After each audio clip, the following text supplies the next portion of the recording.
Você está se considerando melhor ou superior do que aqueles que falam mal dos outros.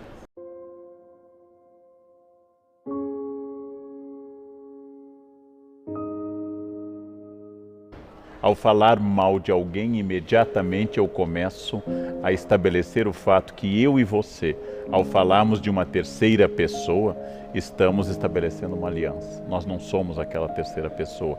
Isso cria a nossa identidade. Isso cria uma relação de amizade. Você é amigo também por falar mal de X ou Y e falar bem de X ou Y. Eu fui uma vez a um programa e o apresentador começou dizendo isso, né? Que horror, né, professor, essas pessoas que falam mal dos outros.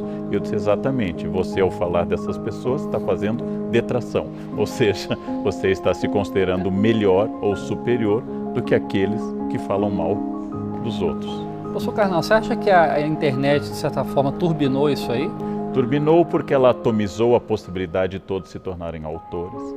Turbinou porque ela retira o ônus da presença física. É mais difícil falar mal das pessoas com o risco físico da presença, do ônus de, por exemplo, receber uma resposta na cara ou até uma agressão física, mas também porque neste nosso mundo líquido, usando uma expressão do Bauman, nós nos tornamos todos autores com autoridade.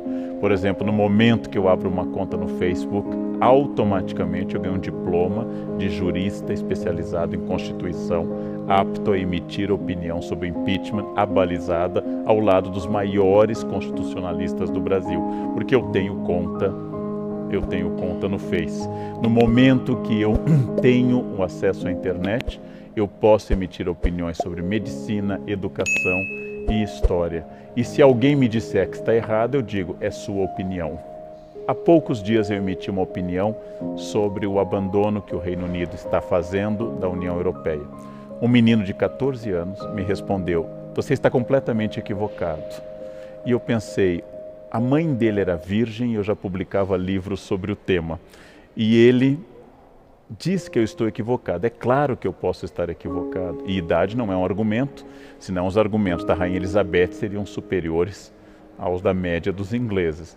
Porém, não passa um minuto pela cabeça deste menino que talvez alguém que estuda o tema há 30 anos, talvez possa ter uma autoridade no tema. Ou não passa pela cabeça dessa pessoa. Não? Agora, no seu livro, você fala de um problema legal, inclusive, né? Que a detração, a injúria, a calúnia são coisas previstas no Código Penal. Exatamente. Né? É muito difícil você separar o limite da liberdade de expressão do limite da injúria, da calúnia e da difamação. Em nome da liberdade de expressão, a gente acha que pode dizer tudo sobre todos. Ora, as palavras ferem, as palavras podem reduzir as pessoas, as palavras podem atacar, as palavras podem representar, inclusive, diminuição de questões profissionais das pessoas. Logo, como eu dou o exemplo no livro, no caso da escola, que foi caluniada, sendo acusada, base, né? Um caso clássico em jornalismo, caluniada a partir da fantasia de uma criança e a partir do depoimento de outras pessoas, essa escola foi destruída, as pessoas foram destruídas, era absolutamente sem nenhum sentido aquilo que está sendo dito. Por isso, liberdade de expressão é garantida pela lei e é um dos grandes privilégios da nossa vida. Porém, saber que as palavras ferem e destroem é fundamental na responsabilidade da imprensa e de todo cidadão que fala em público ou que publica ou que comenta. Este cuidado nós temos que ter. Professor Carnal, falando um pouco da área da história, que é a sua área, né? Falar mal do opressor é uma forma de detração ou seria apenas uma arma do fraco contra o poderoso? As duas coisas, porque, como eu dou o exemplo no livro, a estátua do Pasquino, que fica do lado da Piazza Navona, onde o Brasil tem embaixada, bem perto da embaixada brasileira, ela tem uma boca redonda, na qual os romanos há séculos colocavam ataques, ora aos papas, agora podia ser ao Berlusconi, a situação da Itália e assim por diante. O humor, a ironia popular, a charge, o veneno, é uma espécie de arma contra quem a gente não tem mais nenhum poder. Professor, o debate político de hoje é um poço de maledicências, né? O senhor acompanha isso muito bem. Sempre foi assim ou a gente está vivendo um momento excepcionalmente ruim? Sempre foi assim. No século XIX, quando Dom João VI chegou, o príncipe ainda regente, não Dom João VI, e colocou nas portas da Casas PR, Príncipe Real, os cariocas leram como ponha-se na rua. A detração política tem uma função. O problema se ela é apenas o ataque. E o problema maior é dar mais atenção à vida pessoal do candidato do que às suas propostas. O candidato ser ou não ser casado, o candidato ser ou não ser um homem fiel, o candidato ser ou não ser hétero é absolutamente irrelevante em relação às propostas dele para a economia, para a diplomacia, para os blocos econômicos e Agora, assim esse é um por modelo diante. bem norte-americano que a gente segue. Na Europa isso não acontece, né, A professor? Europa menos interesse na vida pessoal. Nos Estados Unidos, a cultura da democracia midiática tornou a vida pessoal mais importante. O candidato deve necessária e obrigatoriamente ir para a convenção do partido com a sua esposa, de preferência com 2 filhas, esse é o ideal. Se forem loirinhas, melhor ainda. E ele deve agradecer a Deus, logo em seguida a companheira que o acompanha há décadas, que é a sua esposa, beijá-la, não de forma erótica, mas de forma apaixonada, e passar a mão na cabeça das filhas. Ele deve dizer que família é tudo, então ele é livre para dizer suas ideias políticas. É quase que a carteira apresentada para ele poder ingressar na política, não? Agora, essa detração em voga na política brasileira, parece que, de certa forma, ela contaminou a sociedade, né?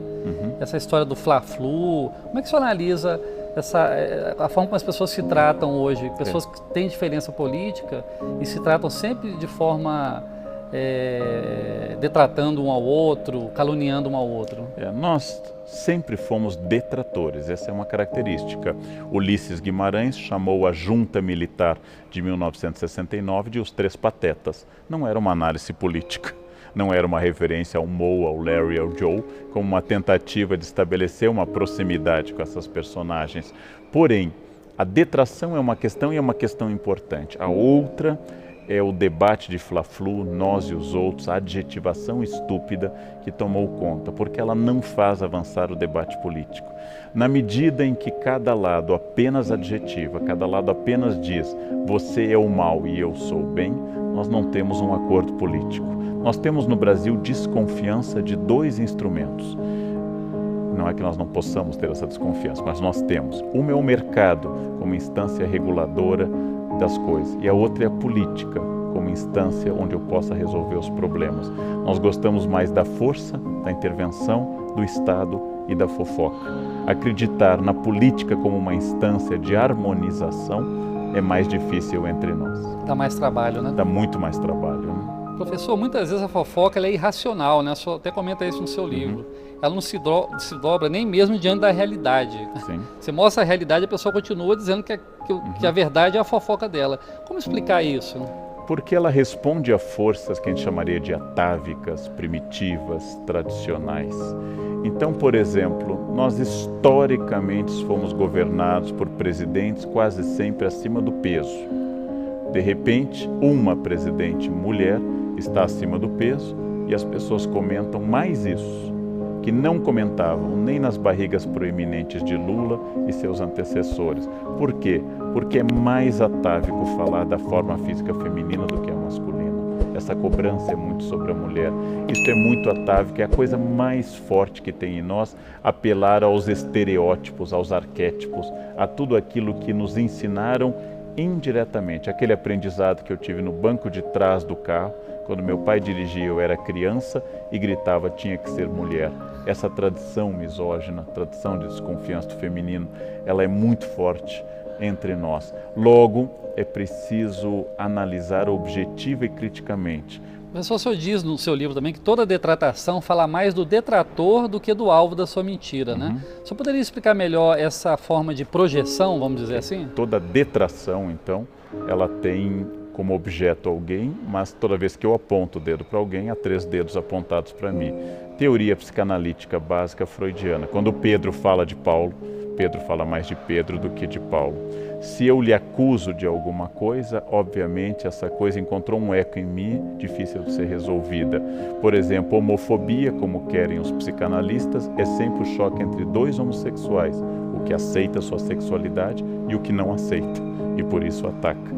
Ou seja, ao falar mal de alguém, eu estou expondo as minhas dores.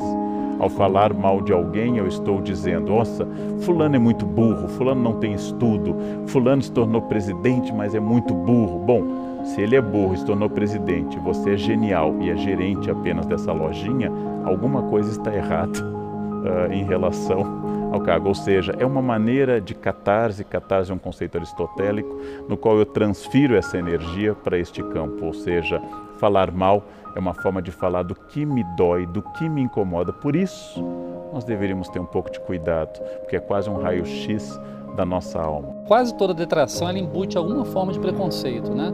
O senhor concorda com isso? Sim. E como combater o preconceito, já que ele é a fonte da detração em geral? Tente eliminar do campo do humor e da piada o português, a loira, o homossexual. Tente eliminar da piada o pobre, tente eliminar da piada o nordestino, e você verá que o nosso humor acaba de falecer, porque o humor é um dos grandes campos do preconceito. Isso não entre nós. Na Grécia, Aristófanes, ao falar de Sócrates, Aristófanes, ao falar da democracia, nas suas comédias, cometia os mesmos tipos de preconceito.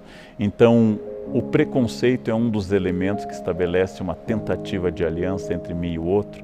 Ele nasce da ignorância e o preconceito nasce também do medo.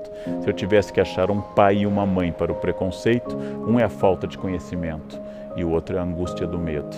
Essas duas coisas que existem em todas as pessoas, porque todos nós temos medo, elas fazem surgir exatamente isso. No alvo do meu preconceito está o meu desejo. Está o meu desejo a todo instante, aquilo que eu projeto no outro. O preconceito é muito forte, livrar-se dele é quase impossível. Para que ele seja superado, nós precisamos de duas coisas. Uma é a educação, que é o consenso, e a outra é a coerção, que é a lei. Eu acredito em campanhas e debates sobre, por exemplo, a presença do negro na sociedade brasileira fundamental, e também acredito que nós precisamos continuar, que o racismo seja crime inafiançável. A junção dessas duas coisas faz com que as pessoas comecem a abandonar a barbárie do racismo. É preciso haver educação sobre o trato com as mulheres, que transforme as pessoas, e é preciso haver Lei Maria da Penha. Essas duas coisas podem resolver a médio e longo prazo. Imediatamente, não, porque nós somos formados por uma sociedade preconceituosa. Mesmo porque o senhor falou no livro que a criança tem humor, ri, e não é um humor preconceituoso, né? Exatamente. Marcou muito essa frase do senhor no seu livro. Professor, muito obrigado pela entrevista à TV Câmara, programa Casa das Palavras, e sucesso aí no seu livro. Obrigado.